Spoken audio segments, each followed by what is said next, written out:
Last time we highlighted all of the uncanny parallels between Deltarune and the 2006 Game Boy Advance game Mother 3. Through analyzing things like the game's symbolism, gameplay, structure, plot beats, and even code, I did my very best to convey to you all what I strongly believe will unfold that will lead to Susie causing the world of Deltarune's destruction, and ultimately end up being in some sort of state of eternal limbo, and how this all will inevitably lead into the events of Undertale. It's far too much to go overall again here, so if you haven't watched the video, I encourage you go check it out either after or right now if you want, before we touch on today's discussion. What we're going to be discussing today is a topic I never foresaw myself talking about in a million years. Because I'm going to be frank and say this up front, Woody theory does in fact feed into my theory that I covered in the first video. Beyond what I could have ever imagined, this very, quite frankly, bizarre theory that's so specific and borderline nonsensical that I honestly tried to avoid for many years, that I simply wrote off as people just bored on the internet. But in the spirit of my last video and seeing how much discussion and support I've generated, I decided that I owe it to the community to check out some of the more prominent theories that I normally wouldn't check out otherwise. Taking this plunge has led me to a gold mine, so now I'm going to tell you guys a bit about Woody theory and explain why I'm not laughing at it anymore. The story goes after Toby posting a new, now infamous newsletter that seemed to reference Toy Story 2 in particular. It seemed to hearken to a plot beat of Woody's cancelled show called Woody's Roundup, where in the actual film it's referenced that it was cancelled, never to be finished. In universe, the series finale never aired. Toby's post reads, "However, this segment is in danger of being cancelled. Seriously, one of the only segments that we teased. We end up cancelled? Well, that's how cowboy shows go, I guess." Needless to say, this very odd tweet put theorizers in a frenzy, where they came to the conclusion that in some way, and somehow, the hidden boss of Chapter 3 would end up being based off Woody from Toy Story. This is because they believe the mention of a cowboy show being cancelled paralleled Woody's arc from Toy Story 2 to a T. Even more damningly, we had just met Spamton, who had seemed to be the archetype of some sort of TV star that's also been robbed of his former glory, hence the fixation with him being a big shot. Only now we find ourselves with one big issue.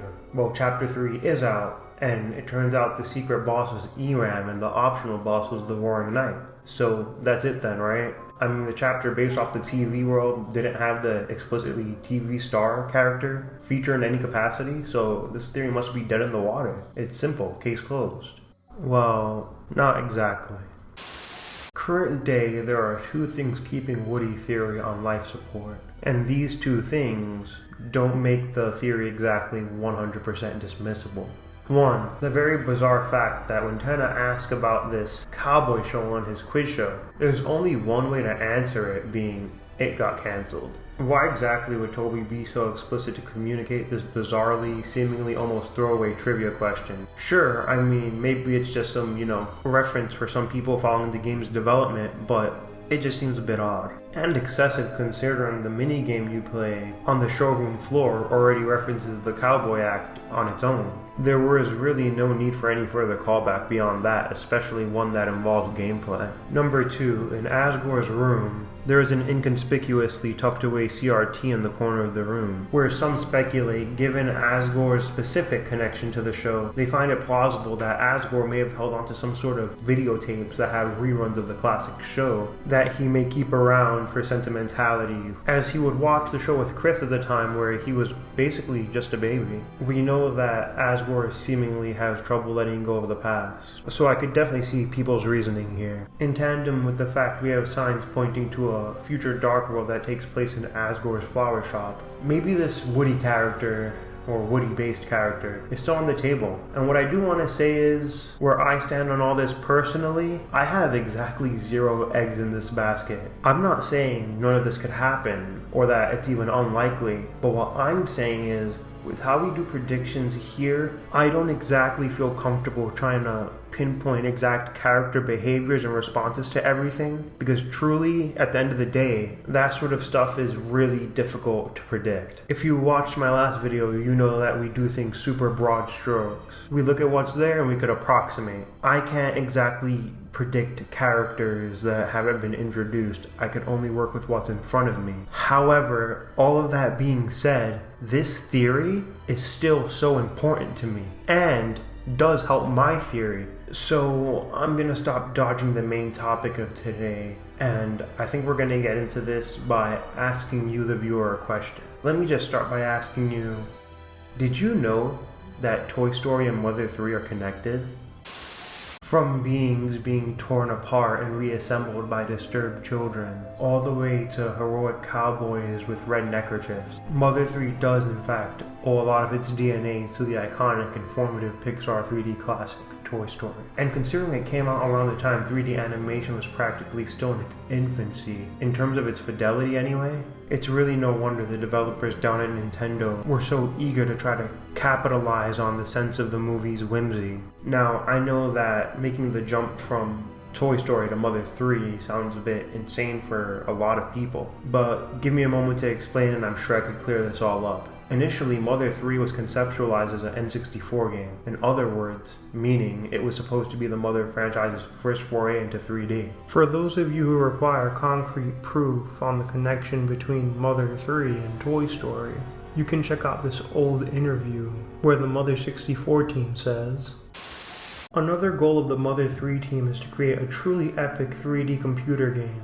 Mr. Ito relates that he and Mr. Miyamoto once watched Disney's Toy Story together. Afterward, they discussed the impact of this movie together. Toy Story is an epic movie with 3D graphics," said Mr. Ito. "This movie established a style for creating feature animation using computer graphics to tell a story. But there is no standard for 3D movie games.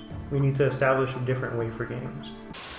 Now, why exactly do I care about such a miscellaneous, almost negligible detail about Mother 3's development history? Well, I sort of take it as validation bias on my end. But to be honest, I feel that with almost everything else I've covered connecting Mother 3 and Deltarune that is also insanely specific, this situation only further substantiates the idea that Mother 3 is in fact the skeleton of Deltarune, and at its core, what's crazy about Woody theory is that it straight up shows that Toby has Toy Story on his mind. That, along with everything else that I've stated, should make everyone raise an eyebrow. These things, all in tandem with each other, only seem to fuel my radicalized theory that makes me fairly confident in knowing the true ending of Deltarune. Toby's post surrounding Toy Story may really just seem like trolling, and the truth is that it is trolling, but just in a very layered and coy manner.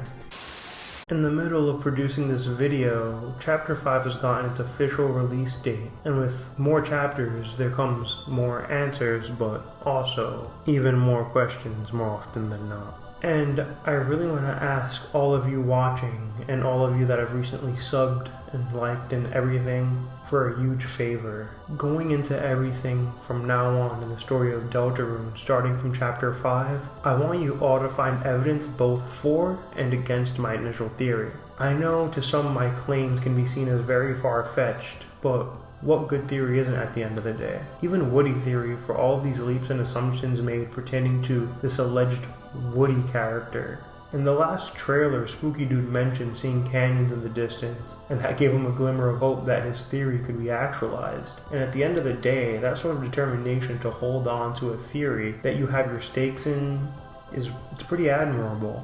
And at the end of the day, the truth is that I technically only know as much as any of you do. But words can mean so much, and I just want to use every resource in my power to point you towards Toby's words. And what exactly were Toby's words again? If it comes to the West, you can play it and realize how unoriginal I am.